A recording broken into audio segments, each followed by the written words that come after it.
الرحمن الرحیم۔ السلام علیکم۔ اصحاب کہف کا واقعہ۔ اللہ کے حکم سے 300 برس غار میں سونے والے اصحاب کہف کون تھے؟ حضرت عیسیٰ علیہ السلام کے آسمان پر اٹھا لیے جانے کے بعد عیسائیوں کا حال بہت خراب اور نہایت ابتر ہو گیا۔ لوگ بت پرستی کرنے لگے اور دوسروں کو بھی بت پرستی پر مجبور کرنے لگے۔ خصوصاً ان کا بادشاہ دقیانوس اس قدر ظالم تھا کہ جو آدمی بت پرستی سے انکار کرتا اس کو قتل کر ڈالتا تھا۔ اصحاب کہف افسوس کے شرفا تھے جو بادشاہ کے معزز درباری بھی تھے، مگر یہ لوگ صاحب ایمان تھے اور بت پرستی سے انتہائی بیزار تھے۔ دقیانوس کے ظلم و جبر سے پریشان ہو کر یہ لوگ اپنا ایمان بچانے کے لیے اس کے دربار سے بھاگ نکلے اور قریب کے پہاڑ میں ایک غار کے اندر پناہ گزین ہو گئے اور سو گئے۔ وہ لوگ 300 برس سے زیادہ عرصے تک اسی حال میں سوتے رہے۔ دقیانوس نے جب ان لوگوں کو تلاش کیا اور اسے معلوم ہوا کہ یہ لوگ غار کے اندر ہیں تو وہ بہت ناراض ہوا اور غصے میں یہ حکم دے دیا کہ غار کو ایک مضبوط دیوار اٹھا کر بند کر دیا جائے تاکہ یہ لوگ اسی حال میں رہ کر مر جائیں اور وہی غار ان کی قبر بن جائے۔ مگر دقیانوس نے جس آدمی کے سپرد یہ کام کیا تھا وہ بہت نیک دل اور صاحب ایمان تھا۔ اس نے اصحاب کہف کے نام، تعداد اور ان کا پورا واقعہ ایک تختی پر لکھ کر تانبے کے صندوق میں رکھ دیا اور دیوار کی بنیاد میں رکھوا دیا اور اسی طرح کی ایک تختی شاہی خزانے میں بھی محفوظ کرا دی۔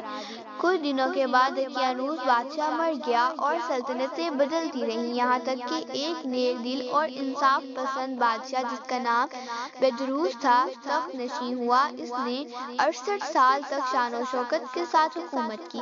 اس کے دور میں مذہبی فرقہ بندی شروع ہو گئی اور بعض لوگوں مرنے کے بعد اٹھنے اور قیامت کا انکار کرنے لگے۔ قوم کا یہ حال دیکھ کر بادشاہ رنج و غم میں ڈوب گیا اور تنہائی میں ایک مکان کے اندر بند ہو کر اللہ تعالیٰ کے دربار میں نہایت بے قراری کے ساتھ دعائیں مانگنے لگا، یا اللہ کوئی ایسی نشانی ظاہر فرما دے تاکہ لوگوں کو مرنے کے بعد زندہ ہونے اور قیامت کا یقین ہو جائے۔ بادشاہ کی یہ دعا قبول ہو گئی اور اچانک بکریوں کے ایک چرواہے نے اپنی بکریوں کو ٹھہرانے کے لیے اسی غار کو منتخب کیا اور دیوار کو گرا دیا۔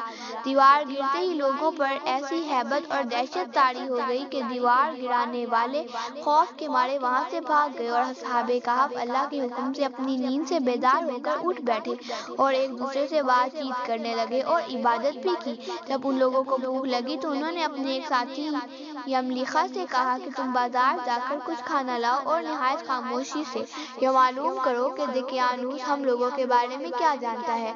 یملیخا غار سے نکل کر بازار گئے اور یہ دیکھ کر حیران رہ گئے کہ شہر میں ہر طرف اسلام کا چرچا ہے اور لوگ اعلانیہ طور پر حضرت عیسیٰ علیہ السلام کا کلمہ پڑھ رہے ہیں۔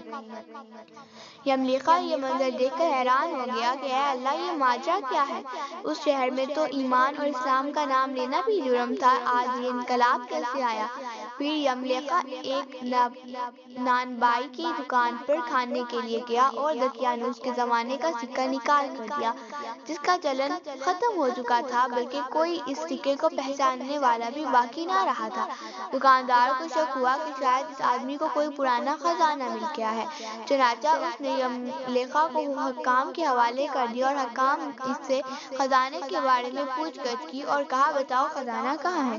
یملیخا نے کہا کوئی خزانہ نہیں، یہ ہمارا ہی روپیہ ہے۔ حکام نے کہا ہم کیسے مان لیں کہ یہ روپیہ تمہارا ہے؟ یہ سکہ تو 300 برس پرانا ہے اور صدیوں سے اس کا چلن بند ہو چکا ہے، تم ابھی جوان ہو، سچ سچ بتاؤ معاملہ کیا ہے؟ یہ سن کر یملیخا نے کہا تم لوگ یہ بتاؤ کہ دقیانوس بادشاہ کا کیا حال ہے؟ حکام نے کہا آج روئے زمین پر اس کا نام کا کوئی بادشاہ نہیں، ہاں سینکڑوں برس پہلے ایک بے ایمان بادشاہ گزرا تھا جو بت پرست تھا۔ یہ سن کر یملیخا نے کہا ابھی کل ہی تو ہم اس کے خوف سے اپنے ایمان اور جان بچا کر بھاگے ہیں، ہمارے ساتھی قریب ہی ایک غار میں موجود ہیں، تم میرے ساتھ چلو میں تمہیں ان سے ملا دیتا ہوں۔ چنانچہ حکام اور شہر کے معززین کی بڑی تعداد اس غار کے پاس پہنچی۔ اصحاب کہف یملیخا کے انتظار میں تھے۔ جب اس کی واپسی میں دیر ہوئی تو انہوں نے خیال کیا کہ شاید وہ گرفتار ہو گیا ہے۔ جب غار کے منہ پر بہت سے لوگوں کا شور سنا تو وہ سمجھ گئے کہ شاید دقیانوس کی فوج ہمیں گرفتار کرنے آ گئی ہے، تو یہ لوگ نہایت اخلاص کے ساتھ ذکر الہی، توبہ اور استغفار میں مشغول ہو گئے۔ حکام نے غار پر پہنچ کر تانبے کا صندوق برآمد کیا اور اس کے اندر سے تختی نکال کر پڑھی۔ اسی تختی پر اصحاب کہف کے نام لکھے گئے تھے اور یہ بھی تحریر تھا کہ یہ مومنوں کی جماعت اپنے دین کی حفاظت کے لیے دقیانوس کے خوف سے اس غار میں پناہ گزین ہوئی ہے اور دقیانوس نے انہیں دیوار بنا کر بند کر دیا ہے۔ ہم یہ حال اس لیے لکھتے ہیں کہ جب بھی کبھی یہ غار کھلے تو لوگ اصحاب کہف کے حال سے آگاہ ہو جائیں۔ حکام تختی پڑھ کر حیران رہ گیا اور انہوں نے اپنے بادشاہ بیدروس کو اس واقعے کی اطلاع دی۔ بادشاہ اپنے امراء اور شہر کے معززین کو ساتھ لے کر غار کے پاس پہنچا تو اصحاب کہف غار سے نکل کر اس سے ملے اور اپنی سرگزشت بیان کی۔